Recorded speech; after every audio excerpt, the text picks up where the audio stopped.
In this video, we're going to show you how to enable or turn on restricted mode on your YouTube mobile app.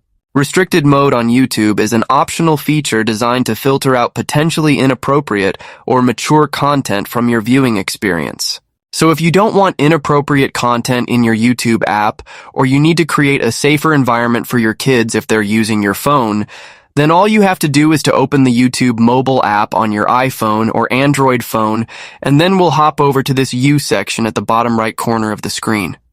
You will then get to this page, and we have to access the YouTube app settings. We can easily do that by tapping this little gear icon at the top right corner of the screen. The next step is to select this option at the very top, which is called General, and that will open a section in the settings where we can adjust and customize a couple of different options. But the thing which we're looking for is this restricted mode. Enable this switch here, and the filter will now be active. The YouTube app will stop showing you mature or inappropriate content, which is just what we need. And if you need more YouTube or other tutorial videos like this one, then make sure to subscribe to App Tutor, and I'll see you in the next video.